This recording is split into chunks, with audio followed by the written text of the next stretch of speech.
National Bureau of Investigation, Dr. Eric Nestor, wishes to announce and confirms the arrest of Francis Leo Marcos. That's the name given to us in the booking sheet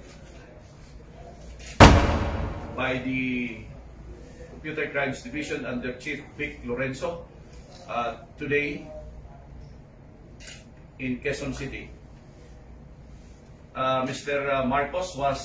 Francis Leo Marcos was arrested pursuant to a warrant of arrest issued by the Honorable Judge Aida Rangel Roque. The warrant is dated February 2018.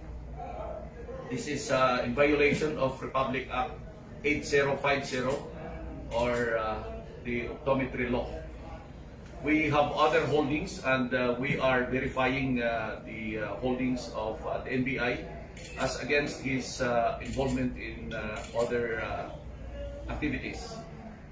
There is also a warrant being verified. This one was filed by the NBI in 2006. The warrant issued for violation of the Anti-Human Trafficking and Persons Act. This is for qualified trafficking, so this is an unavailable warrant for his involvement in the recruitment of children. Also, there is a warrant for violation of Republic Act 9262. Ito yung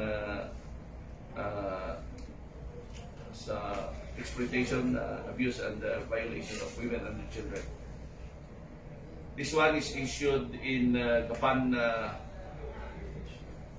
City.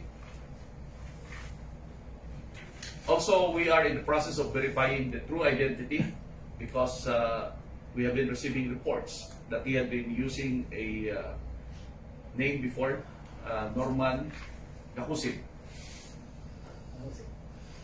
Mangusin, I'm sorry. The person to my right, Mr. Francis Leo Marcos, is assisted by his counsel, Attorney Gustido.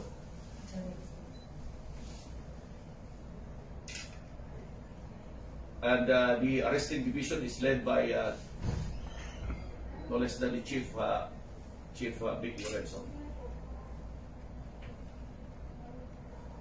The accused in the warrants, 3 warrants so far we have, is advised again of his right counsel, as he has counsel. He is assisted by counsel. He is also again advised of his right before the media, of his right to remain silent, and of his right to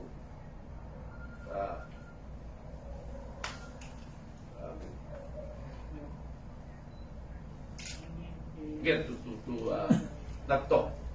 Anything he says under our custody may be used against him in any forum. Any questions? Sir, ano po yung background po nung sa kailan po na ipalabas yung third case, third warrant po na bine-verify? Which one? Yung sub-murder. 9262? Yung last po, sir, na na-file, yung isa po sa 2006, sir, yung final po ng NBI.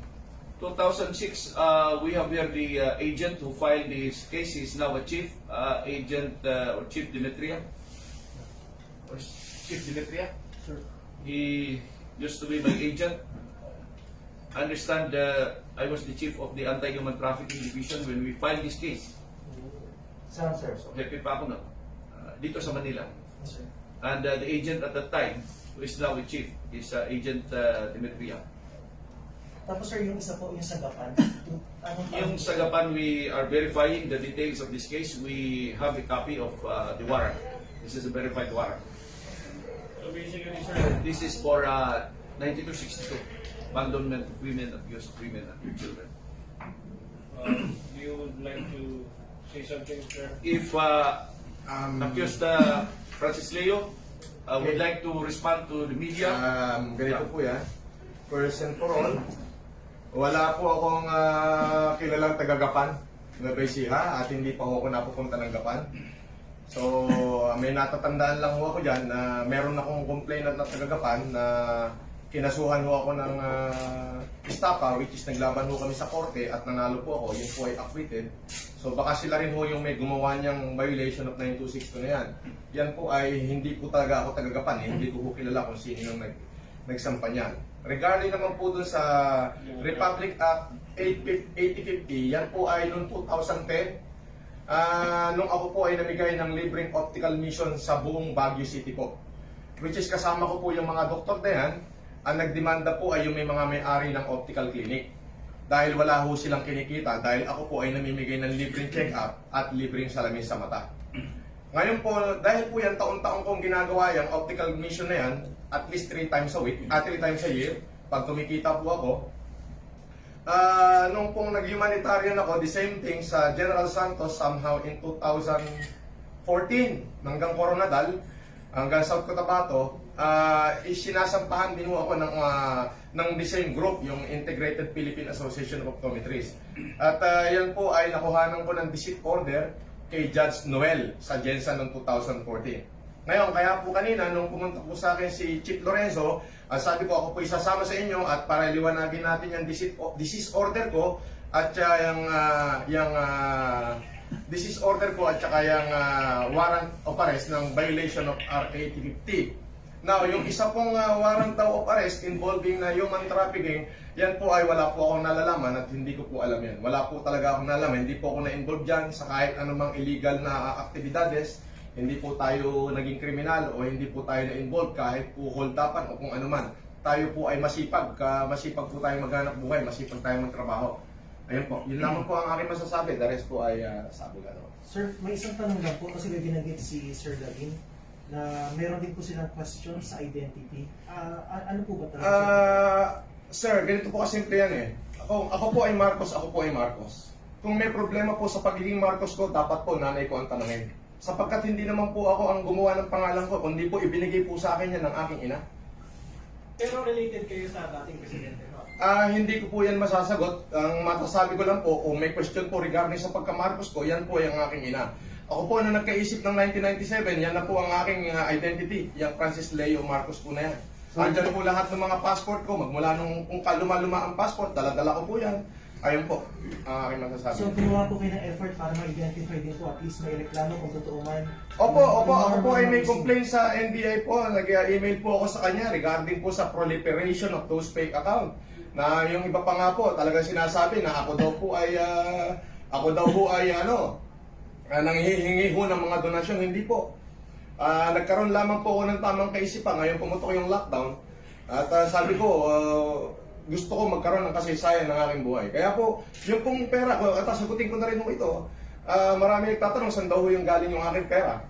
Ako po'y nagbenta ng ari-arian ko na minana, dito po sa Ramon Isabela last 2 years ago. At yung pong isang bahay ko, ibinenta ko ng halagang 40 million. So medyo malaki-laki po yun, yung 36 hectare na pinagbilang ko at saka ng aking bahay. Siya pong aking inuubos na pinamimigay ko sa taong bayan. Yun lamang po. Sir, for the record, hindi ikaw si Norman. Hindi po. Sir Davin, sir, ano pong mangyayari ngayon? Kasi available po yung galing po sa Baguio na warrant. Pero meron po kayong mga verify po ng mga warrant against Mr. Marcos.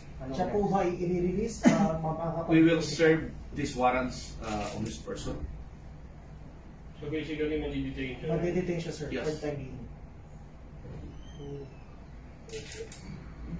And since non-available po yung isang complaint, until such time po na umabot po ito sa Until hearing, such time that the warrant is either recalled, lifted, or there is a court order by the issuing court of the warrant. Okay. Okay, thank you. Thank you, sir. Anything more? Yun na po, No, sir. clear na, sir. Sir, saan siya i-detain? Pwede Sa Marcos, ikaw, ano, Dito malidetain. muna for security reasons, we will have to take care of that. That would all depend now with the chief after consultation with us and the director if we will be brought down to the jail. No? But we have some security considerations. Thank you po, sir. Titingnan namin kung kasi may mga ibang high value detainees kami. Okay. So we will have to take that into consideration. Ano masasabi mo, Mr. Marcos, na ikaw ay ma-detain ngayon sa mga Yan po ay hindi ko masasagot ngayon yan. Abogado ko na masasagot yan. Ang masasabi ko lamang po ay yun po, talaga pong tayo napag-iinitan lamang po. Pero wala namang pong problema. Patutunayan po natin sa korte yan lahat ng mga allegation po yan. Okay. Yun lang. Thank you po. Thank you. Maraming salamat. Thank you. Thank you.